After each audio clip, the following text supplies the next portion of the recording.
until the plants get to a certain size to where they can overtake the weeds.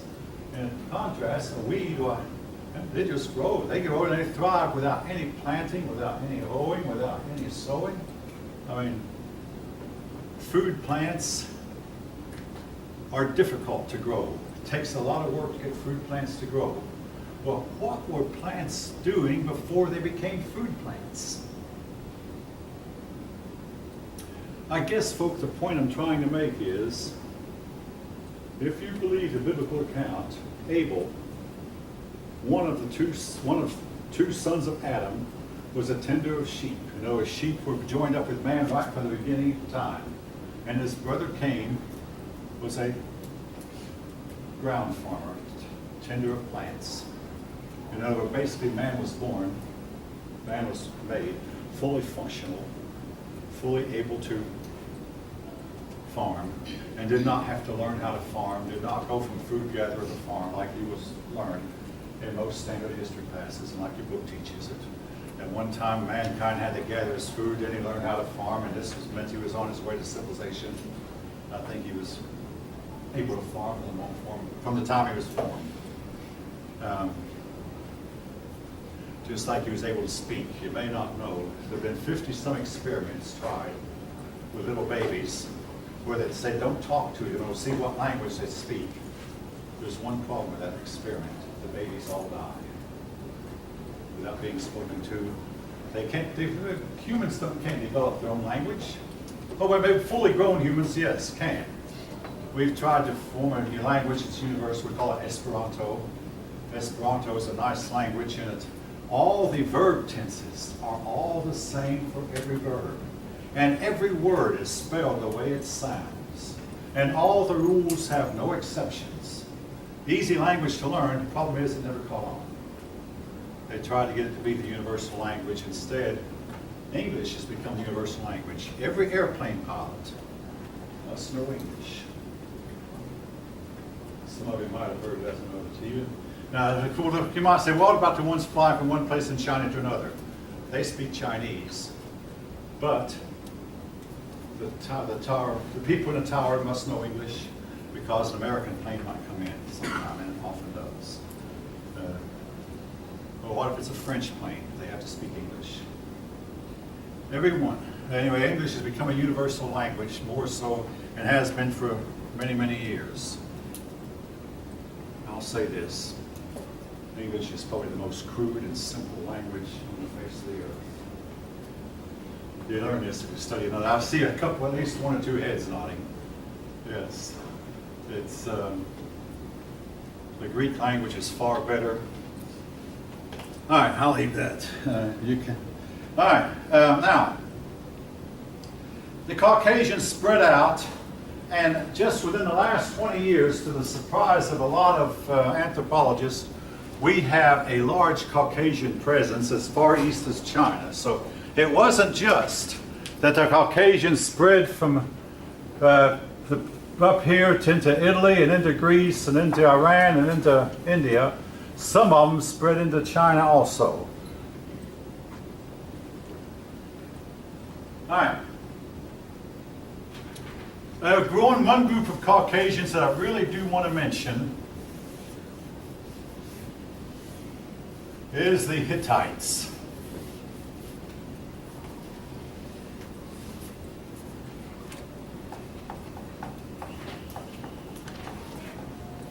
Now, in your books, if you see any history book that's 70 or 80 years old, they might say that the Hittites didn't exist, even though the Bible has numerous references to Hittites. But they'll say this shows the Bible was wrong because they were talking about people who didn't exist.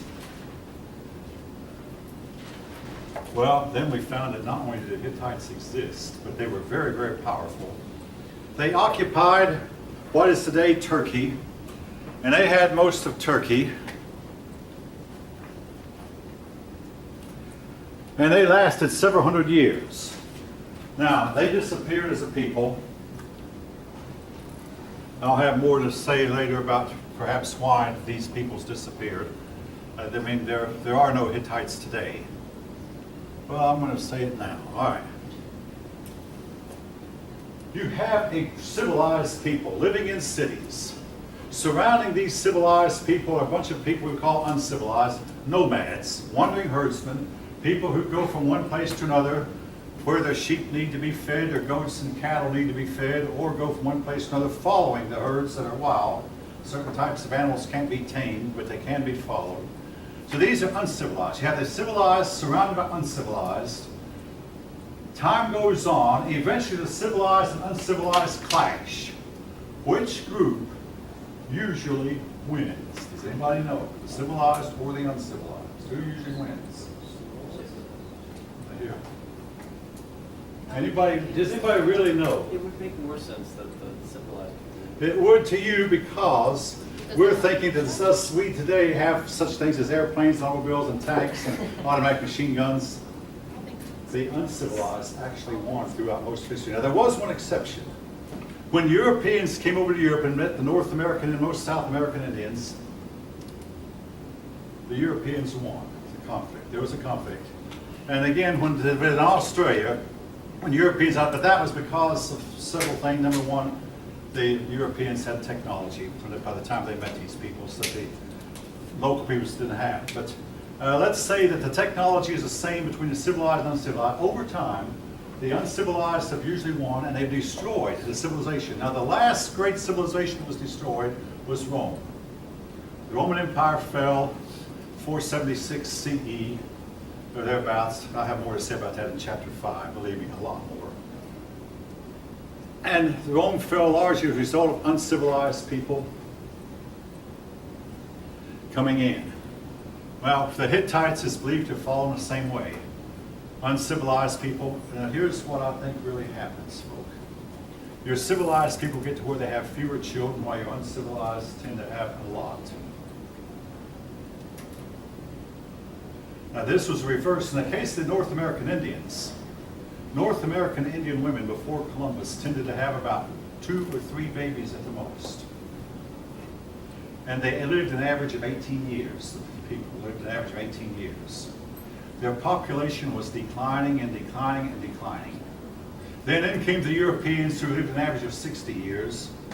And not here in Georgia, but up in North and New England, European women tended to have 8, 10, 12, and 14 children. Then Europeans kept coming. And Europeans had their guns and their horses and metal work and all this. You can pick the winners.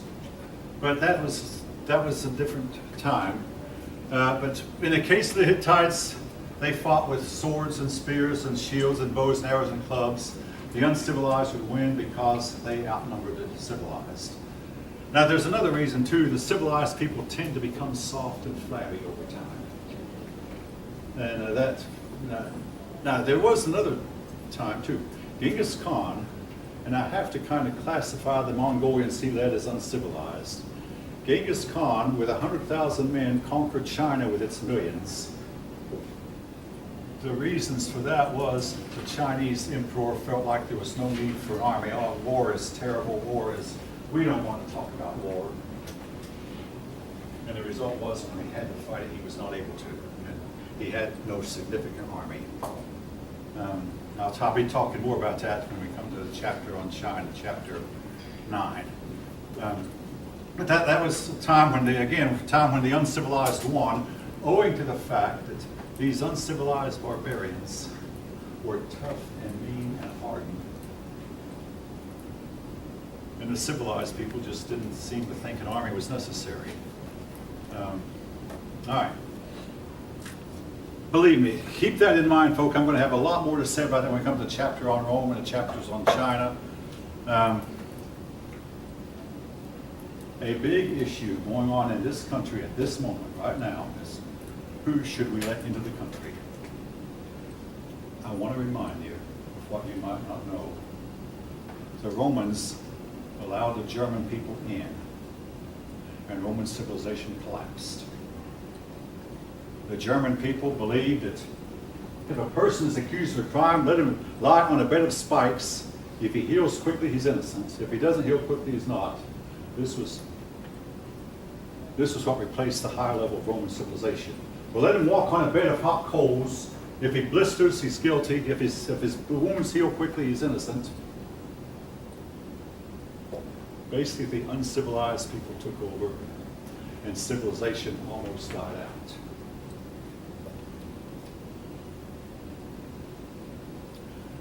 If anyone wants to comment, your comments are welcome. I'll try not to argue with you, but you might catch the drift of what I'm thinking about some of these things. I mean, hey, folks, I want to remind you, the issues that we are facing in the year 2018 are issues that mankind has faced all down through the ages. All right, Hittites were finally destroyed. The Hittites, they had, and I'm not going to write his name down, but just to give you some idea of what kind of names you deal with when you study ancient history. King Shupoluliumus of the Hittite, Shupoluliumus, went down and sacked Babylon. Now I'm going to use that term sacked. It's not like a football quarterback being sacked. Basically what I'm saying is they sacked a city. They went in and took everything, the value they could, and put it in their they put it in their bags and carried it out. That's what I mean by sacking a city. Carry everything of value out in sacks. So the Hittites sacked Babylon, and it took Babylon 1,000 years to recover. All right, moving from there. The Hittites were the last major empire, and then for 500 years, there was no major empires. In other words, the Sumerians had fallen, Egypt had fallen, and for 500 years, and during these 500 years, Israel became a nation.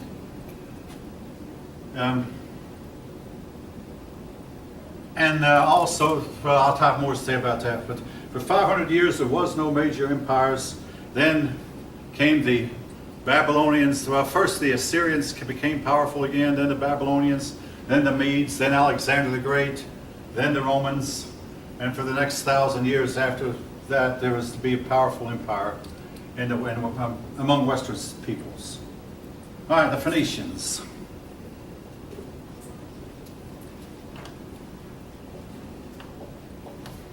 The Phoenicians, from them we get our word phonics. Now, they are very significant for us because they're the ones who gave us, Western peoples, the alphabet. Before this time, writing consisted of each word had its own symbol. Whether it be cuneiform, put a bunch of wedges together and you get a symbol, a word that is. For hieroglyphics, put a bunch of symbols together, you get a word. But the Phoenicians only had about 24 symbols, and each symbol had its own sound. We call these symbols letters. 24 letters, each letter had its own sound. And they changed the Greek way of writing, and they changed the way of writing. The Phoenicians went across the Mediterranean. The Phoenicians were located mostly around the city of Tyre. Tyre is located on the eastern Mediterranean coast, and from Tyre the Phoenicians spread all across the Mediterranean. And they taught the Greeks a new form of writing, because before this time the Greeks wrote in Linear B, which I'll talk about when we come to chapter 4. Then the Phoenicians came along and the Greeks developed the alphabet that they still use today.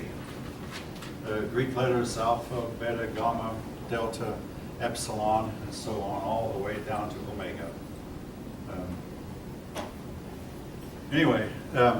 Now, there have been a few scholars who claim that they can find Phoenician artifacts in South America and Minnesota in North America and far off in the Philippines. Some people think that's utterly fantastic. From what my own personal belief is, I wouldn't be surprised that the Phoenicians were capable of going all around. One Phoenician king named Hiram became friends with an Israelite king named Solomon. And every 3 years, Hiram and Solomon would get together and they'd send out ships to a land called Ophir, where there was a whole lot of gold. We don't know where Ophir was, but we do know that there was a lot of gold found in South America, lots of it. And even the Inca Indians who had it did not know where it was found. But where did Solomon and Tyre send their ships? Again, we don't know. Now,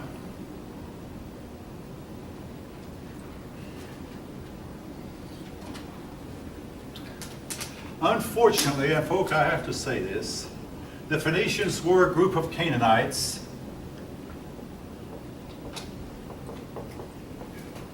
And they practiced human sacrifice, particularly infant humans. All right. Essentially, the way it worked was like this.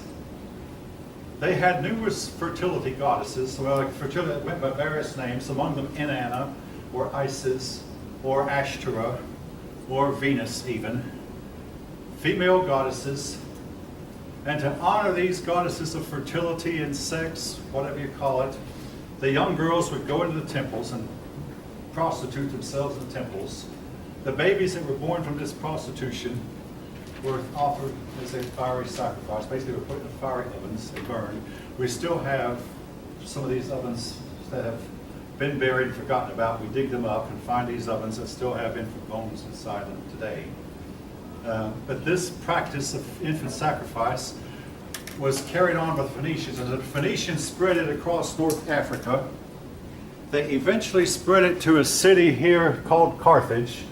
And when we come to chapter 5, I'm going to spend quite a bit of time talking about Carthage. It is known, though, that because Carthage was started by the Canaanites, it carried on the Canaanite culture and it practiced infant sacrifice. Now, when I was at UT, my graduate professor told us, I want to quote him, he said, these people did not have our puritanical attitudes towards sex. They had a healthy attitude towards sex. It makes me want to regurgitate almost to say, there's nothing healthy about having babies and throw them into a fire to appease your goddess. This was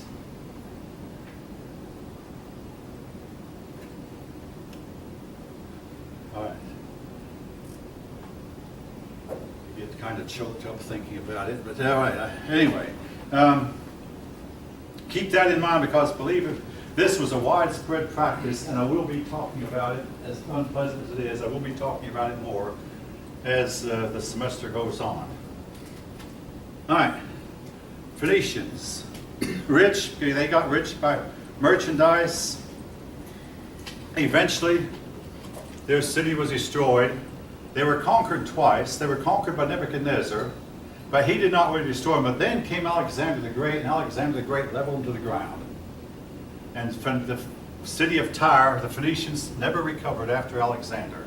They did recover after Nebuchadnezzar. Nebuchadnezzar went in, but only the two most powerful kings of the time, Nebuchadnezzar around 600 BCE and Alexander the Great around 330 BCE.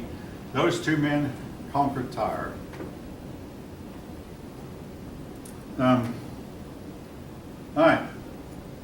Oh yes, King Hiram of Tyre helped Solomon build the temple. King Hiram. King Hiram, I'm not going to write his name down. I will write the name Solomon down when I come to it, but helped King Solomon build the original Hebrew temple. I hope that flashing light doesn't interfere in the video too much, because there's nothing I can do about it. All right. Next, another group of people, perhaps not the biggest, but the most important of all of them, Israel.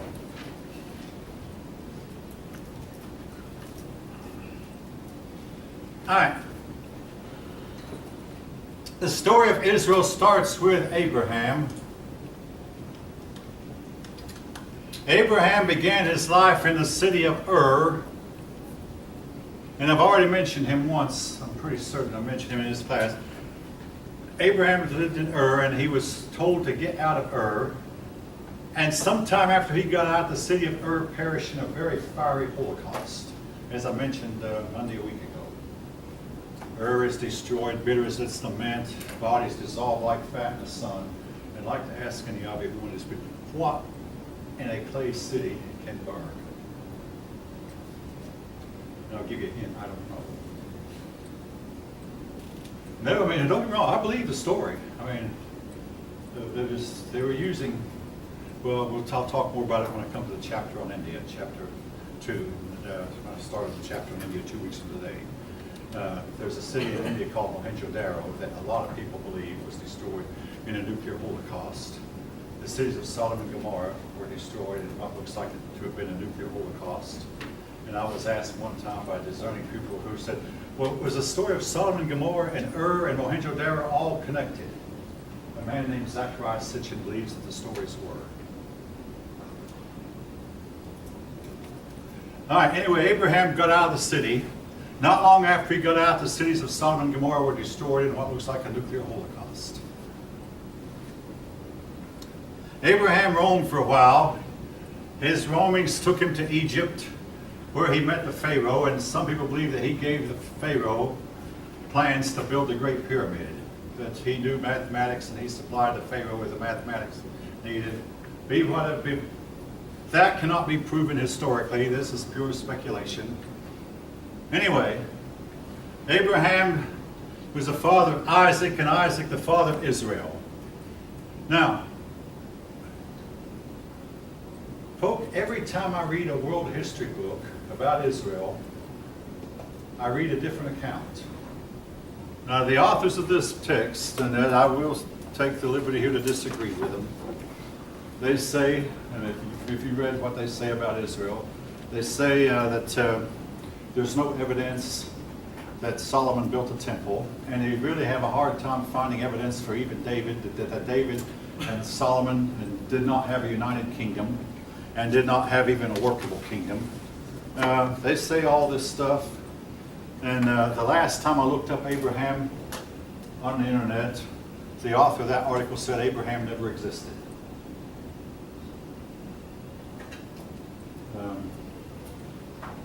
I look for the day when they'll be able to prove that yes, he did exist, just like they finally proved the Hittites existed. And the logic they used was that the kings mentioned by Abraham are kings that we can't find a record of anywhere else. You wait and see. I believe you will find them. All right. Anyway, Israel, in his old age, went to Egypt during a famine. Again, we can't imagine famines, folk. Hardly. I mean, maybe individually we have, but I'm talking about a time when nobody at all, for miles around, could find anything to eat. I have not experienced that. Now, I've gone hungry a few times when I ran out of money. I mean, you know, that could happen to anyone. But at least there was food around to be bought.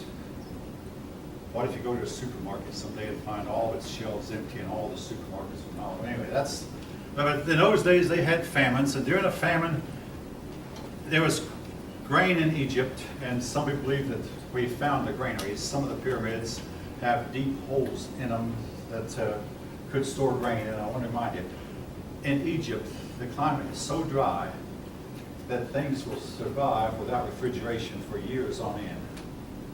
Anyway, there was food in Egypt, so Israel went to Egypt, and his descendants were to stay there for 400 years.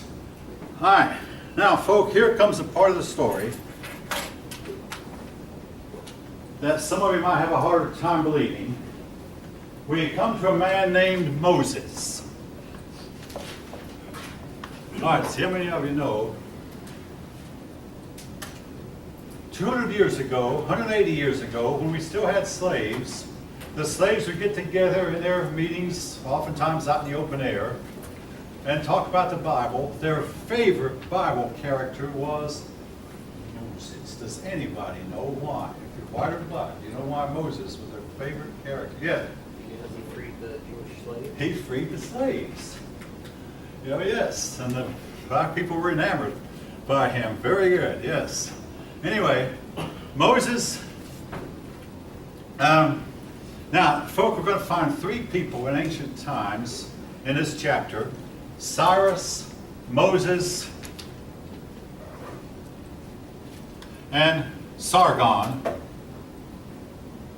Sargon was a Sumerian king. All three of these people had one thing in common. As babies, they were thrown into the water and left to drown. I mean, thrown into boats and left to float down the river, where there was believed that the alligators were getting ready to starve to death. Moses was floated in the Nile River, floated in the water, and the princess of Egypt, Pharaoh's daughter, found him. She brought him up. He grew up in Pharaoh's palace and was highly educated. Then he fell out of favor with the Pharaoh and went and spent 40 years in the wilderness. Then he went back to tell Pharaoh, let my people go. The Pharaoh wouldn't listen. Now, again, the story takes up several chapters in Exodus, and I think I mentioned part of it last time, so I'm going to go really quick. Eventually, after 10 plagues, Pharaoh finally let the Jews leave Egypt. Then Pharaoh pursued them. The Red Sea opened up and let the Jews just go through. Then the Red Sea closed up and drowned Pharaoh's army. Now, folk, if you study Egyptian history, you're going to run into a group of people called the Hyksos. These Hyksos, sometimes spelled with an O, are a real mystery people. They were Semitic. They were called shepherds, and the Egyptians hated shepherds. That's why the Egyptians asked the Israelis to move to the land of Goshen where it wouldn't be a bother to their own people. The Egyptians hated shepherds. Yet the Hyksos came in and took over Egypt without even a fight. Well, how could this happen, folk? Well, hey, I'll tell you how it happened. Egypt had no army. The trained Egyptian army could have fought away that riffraff. Instead, the Hyksos took over and ruled Egypt for a few generations. Eventually, the Egyptians recovered enough to drive them out. Now, your standard historian will say, oh no, you got the chronology wrong, the Hyksos. But I want to remind you, Egyptian chronology is in a state of chaos. It's slowly being straightened out. But the Egyptians are known to have deliberately altered their history. Now, in contrast, for the Jews, number one, they wrote their history down, and number two, they made sure every one of them knew it.